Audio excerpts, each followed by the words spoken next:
ಈ ಒಂದು ಚಿನ್ನ ಕಂಚು ಕಳಿಸಿದ್ದಾರೆ. ಚಪ್ಪಳೆ ಬರಬೇಕು.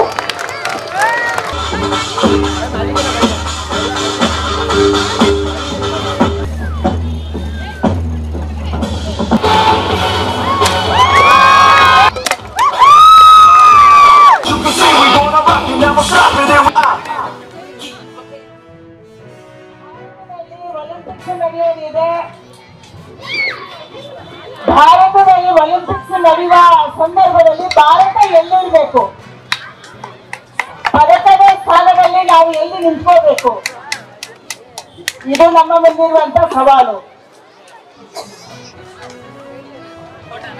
ಇವತ್ತು ಒಲಿಂಪಿಕ್ಸ್ನಲ್ಲಿ ಬಹಳ ಹಿಂದಿನ ಜಾಗದಿಂದ ನಾವು ಕೌಂಟ್ ಆಗ್ತೀವಿ. ಆದ್ರೆ ಪ್ರಧಾನಿ ನರೇಂದ್ರ ಮೋದಿ ಅವರ ಅಪೇಕ್ಷೆ 2036ಕ್ಕೆ ಭಾರತದಲ್ಲಿ ಒಲಿಂಪಿಕ್ಸ್ ಆಗುವಂತ ಸಂದರ್ಭದಲ್ಲಿ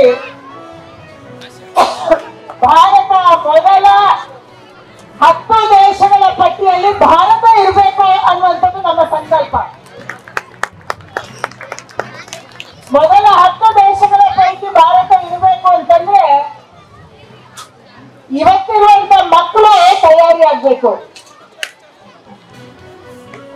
ಮುಂದಿನ 10 ವರ್ಷಗಳಲ್ಲಿ ಯಾರು ಒಲಿಂಪಿಕ್ಸ್ ಗೇಮ್ ಅನ್ನ ಆಡಬಹುದು, ಅವರನ್ನ ನಮ್ಮ ಪೋಷಕರು, ನಮ್ಮ ಶಿಕ್ಷಕರು ಮತ್ತು ಮಕ್ಕಳು ಎಲ್ಲರೂ ಸೇರಿ ತಯಾರಿಯನ್ನು ನಡೆಸಬೇಕು.